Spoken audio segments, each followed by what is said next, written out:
Welcome to the Herohub Podcast, where we explore the journeys of the industry innovators, trailblazers, and game changers who are shaping the future of vehicles and equipment.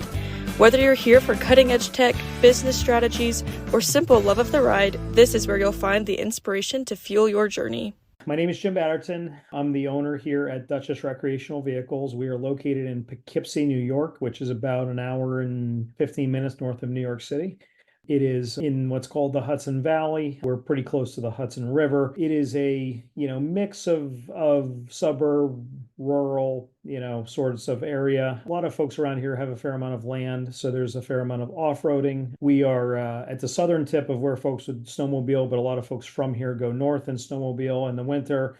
We've got a lot of river, lakes, other things like that around. So it's a great area for off-road and a lot of great on-road driving as well, or riding as well. So it's a great area for power sports, really. How long have you guys been there and in business for?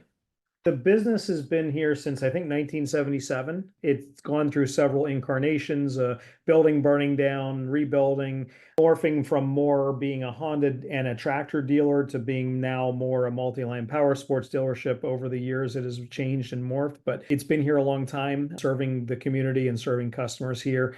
I am new. I have only been here for the past just a little bit over a year. I've been the owner. New for me, but not a new business by any stretch of the imagination. So, how long have you been in the power sport industry? So I did not work at a dealership. I did not work in the industry for full-time employment prior to purchasing this dealership. I was 27 years in a corporate environment in a large company, not related to power sports at all. It was a technology company. And then I moved into this, kind of over the past. The purchase process took a good, 8 months or so. So it was call it 2 years, roughly 2 years. I've been sort of getting into it and then finally kind of completing the purchase and going from there. I had a family member who had a small pre-owned power sports dealership that I was helping on the side, on evenings and weekends and that sort of thing.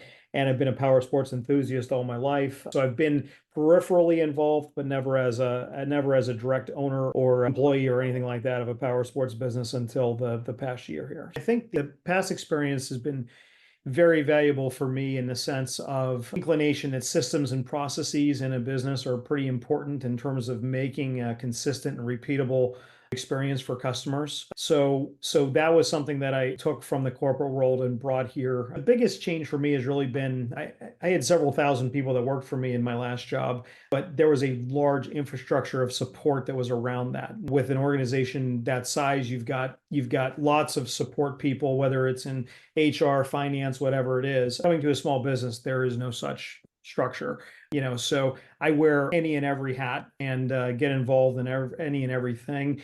And it's a far more personal thing in terms of being involved with my employees and their lives and various other things that are going on than it was before. So that's been sort of the change that I've had to get my head around, but it's been great. I've loved it. Everything is face to face here. I mean, we do a lot over the phone and over the internet for sure, but most transactions are face to face. People bring their vehicles in for service face to face, all that other stuff. My employees are here on site, so it's a little different in terms of all of that. You got to be here every day, right, in order to be part of the business. So that's been interesting in terms of a change for me. But yeah, there's been great things from the past. Like I said, systems, processes, all the necessity of those things and what we're implementing to have a repeatable experience here and making sure that it's the right experience for our customers. What are some success stories or stories that experiences you've had with customers that have just been like, this is awesome, this is why I love working in this industry, owning the dealership, stuff like that? Well, I recently went on vacation. It's interesting because when I was on vacation, the one thing that kind of broke up my vacation and made me in a bad mood and made me think of work again was, we got one or two negative reviews. I think one was on Google and one was through one of the manufacturer's sites. And my reaction to that was so strong because we don't get many, but we do get occasional ones.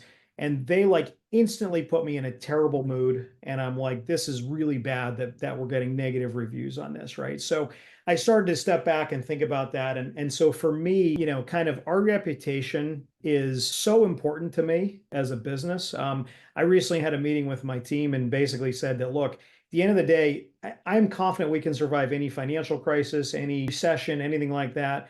I'm comfortable with where we are financially in the business, all those other things.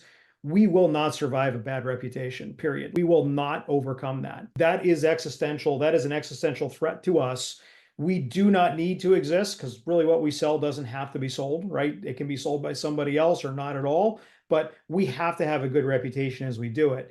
And so I really have been making sure that is top of mind for everybody, that there has to be a good customer experience. That's what's going to create a good reputation for us. We have to, first of all, tell people what we're going to do, and then do what we said we're going to do. Be trustworthy in those ways. Be generally friendly and nice to deal with, right? So I kind of laid down the gauntlet there and said we're doing well, but we can do better. One of the external marks on that was kind of what is our Google sort of score, right? And I pulled some dealerships around us and used examples of those that had better than us.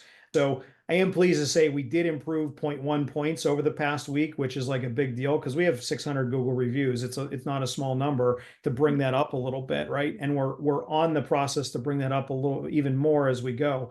So that's sort of the reputation side and the importance of that. Now, specifically to get into a customer situation, we had a customer that bought a couple of personal watercraft from us 4 weeks ago. It was, they were going on a big vacation for 2 weeks. They bought them specifically for that purpose. One of them, just prior to the vacation, with like 2 hours on it, had a major engine failure problem, which is covered under warranty, but there was no way that the unit was going to be ready to go based on getting parts from the manufacturer and everything else in time for the vacation. So we were in our rights to say, look, it's under warranty, it'll be fixed when it's going to be fixed, but I knew it wasn't the right thing to do for the customer.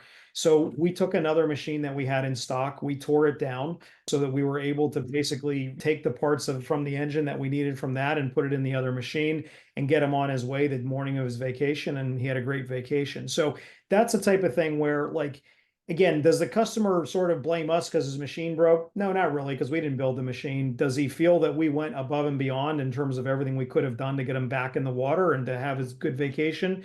I think he does. And that's the type of thing that really, that's the experience that we should be providing for our customers, right? And making sure that that's something, that, look, it was a problem, but we more than overcame it and were able to do heroic things to fix it. I literally had a tech that worked until like 3 a.m. that night to get it all ready and everything to go. So all of those things are like really cool things. I say, like, that's why you buy from us, right? Because we will go above and beyond to do whatever is necessary to get you back on the road or on the trail or in the water.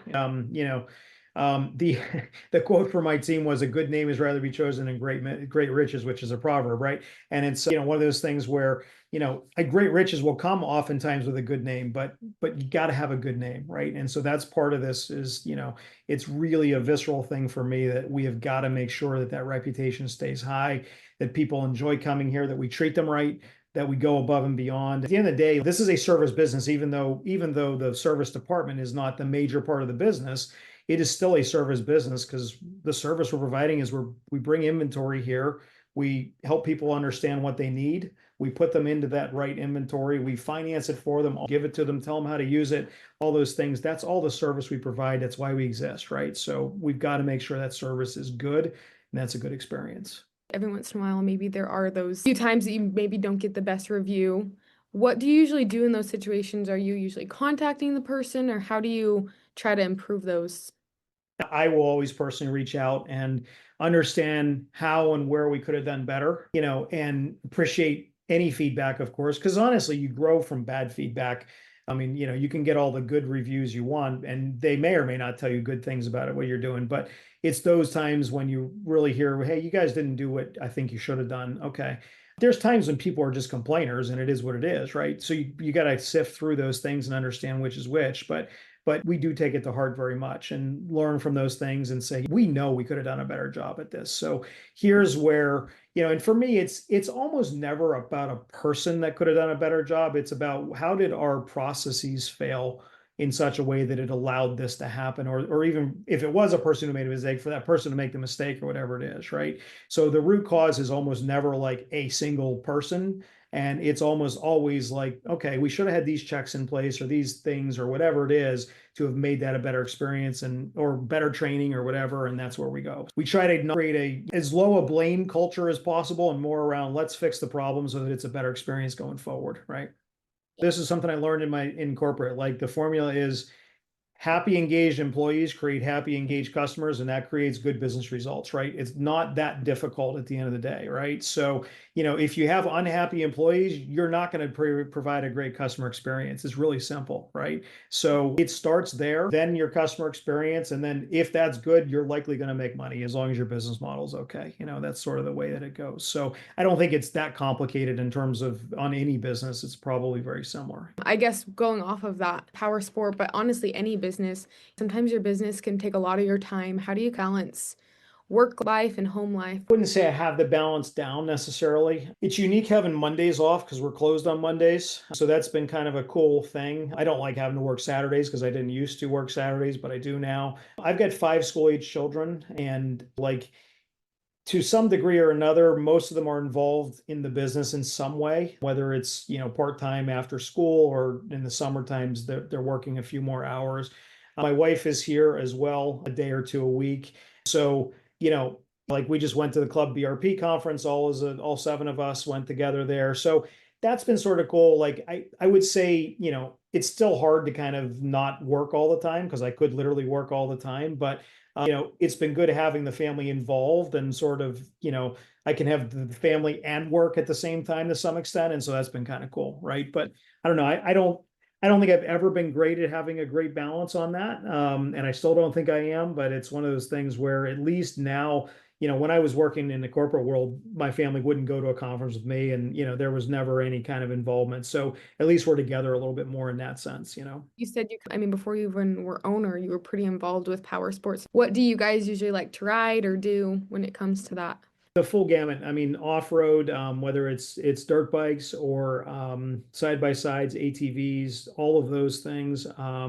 I ride street bikes myself. I'm the only one. My wife will tour with me sometimes on the back, but and then in the water, we have a couple personal watercraft always on the dock at our house. We sell a boat line here as well, so I've got that boat on the lift at the house. In the winter we snowmobile. So everything we sell here we use in some way, right? So that's been cool. My kids have a blast doing that. So yeah, we're still very much active, and that's one of the things I've been encouraging the employees as well to do is, when we have demo opportunities and things like that, to make sure they're getting out on this stuff, because it's way easier to talk about this stuff once you've been on it and ridden it than when you're just reading about it or seeing the online training or whatever. So there's been good uptake on that, and it's been good for morale, but also good for we're selling better because of it. Well, thank you so much to our guests for joining us today, and a huge thank you to our listeners for tuning in. I hope you found today's conversation insightful and inspiring. If you enjoyed the show, be sure to subscribe, leave a review, and share it with others in the powersports industry. We're excited to see you at the next one.